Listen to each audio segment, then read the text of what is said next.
Hey everyone, how's it going? Today I'm going to be doing a build review on how to make Sylvie's sword from the now kind of old Loki show. Let's jump right into it. This was sliced in Kira using models from Do3D or Do3D. I put these in the description.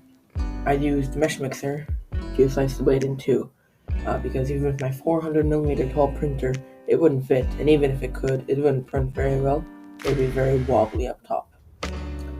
I sliced it right between the runes at the crossing the intersection of the detail lines, so it goes for as little details as possible.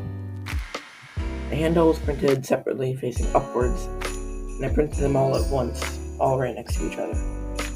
The only major settings I changed were 10mm raft, 30% gyroid infill, 0.18mm layer height, and 75mm a second speed.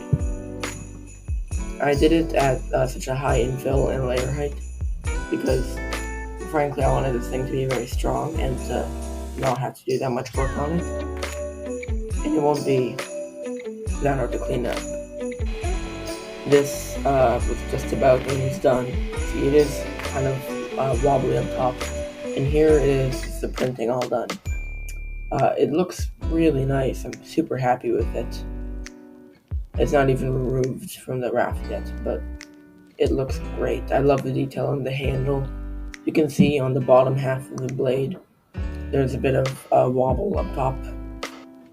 So I would recommend printing that probably perpendicular to the bed so it doesn't have to move as much. I should have done that, but I didn't. Don't really know why. I recommend it. I also might recommend using a couple pieces of support to try to minimize the wobble. And here it is, just a little test fit, and I'm so happy with the detail in this. Before I glued the two pieces of the handle or the blade together, I sanded them so they fit together nicely using a 180 and then 200 grit sandpaper on a table so as not to bend or warp it. I sanded them until they fit together pretty nicely. After that, I used a 5-minute Gorilla epoxy to connect the two pieces together. You can use a cyanoacrylate glue, but I think epoxy might work a bit better. I used this clamp to kind of hold them together for about a day, and some of the EVA foam on the clamp did come off, but I'll be able to sand it. It turned out really nice.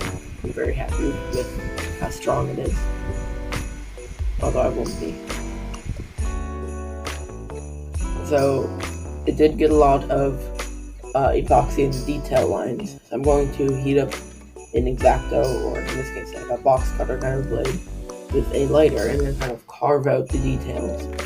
You can try this with it being cold, but it's just going to be a lot harder to try to cut through the epoxy. It's very strong.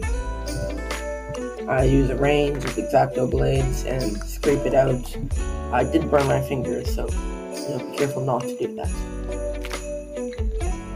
Now, I did want to take a second to talk about how fragile this thing is. It broke a few days later, right on the tip, and that was not very fun. This thing will break on you, unless they're incredibly careful with it.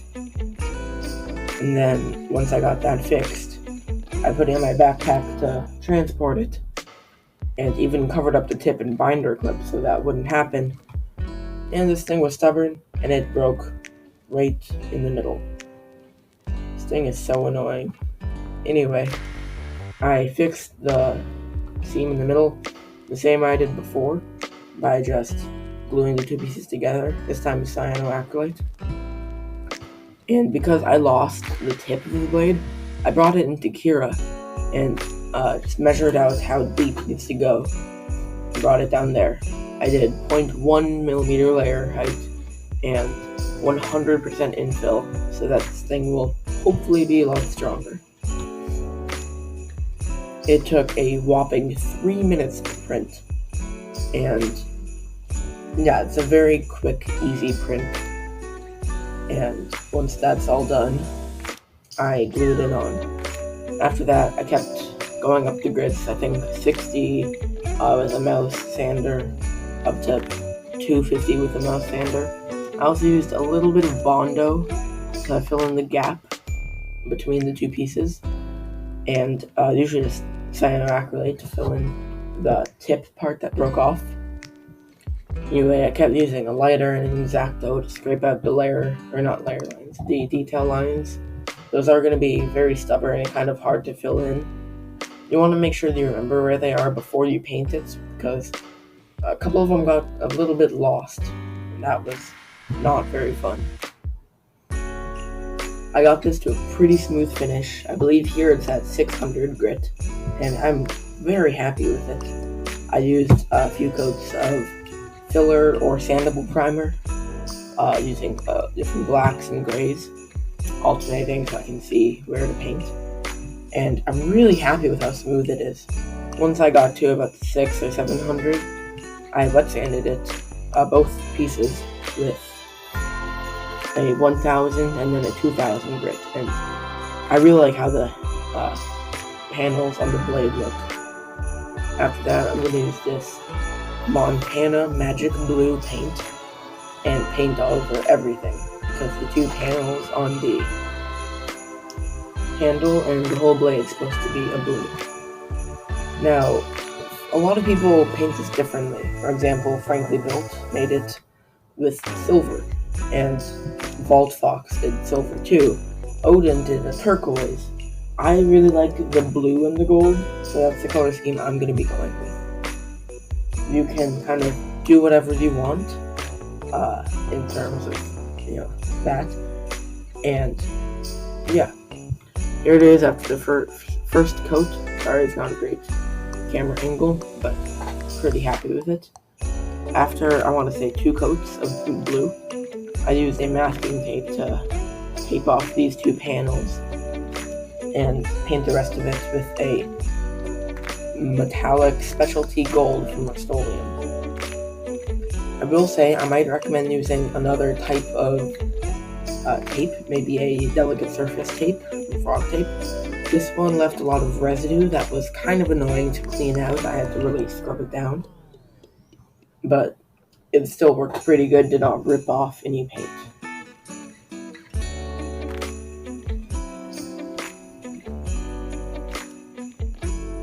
After that, I put on a coat of the specialty metallic gold, and I really like the contrast between the 2 colors. It looks really pretty.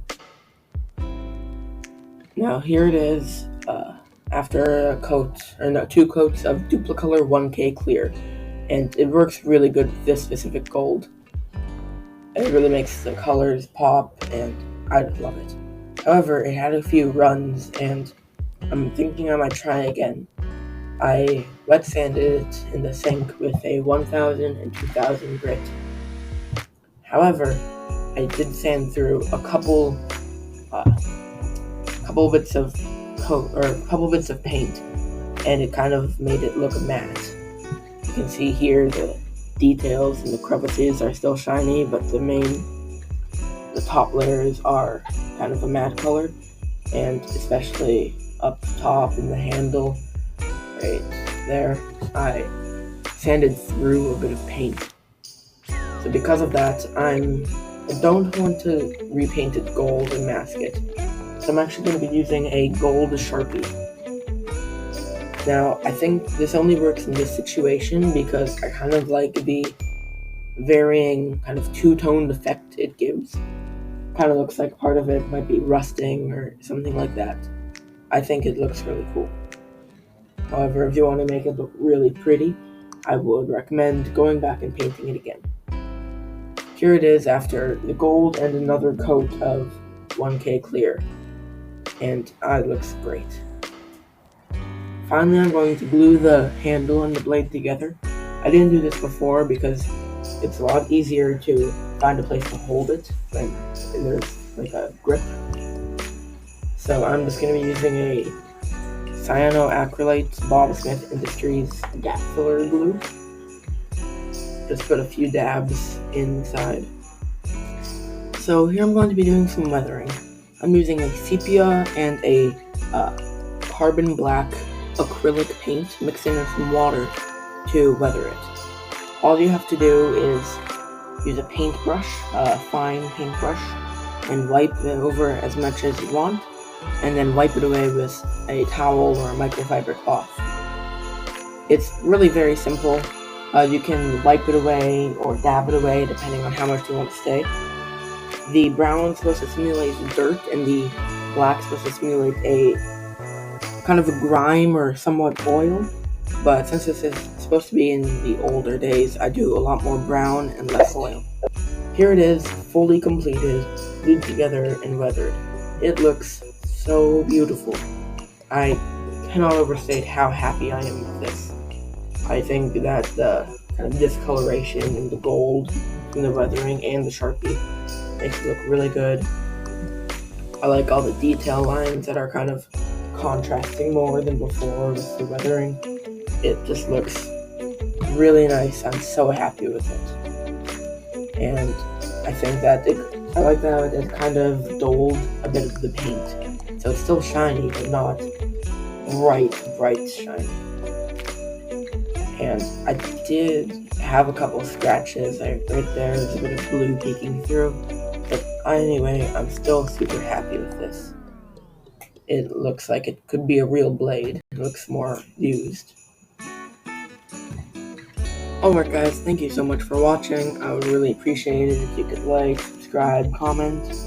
I will see you soon with another video, and happy holidays.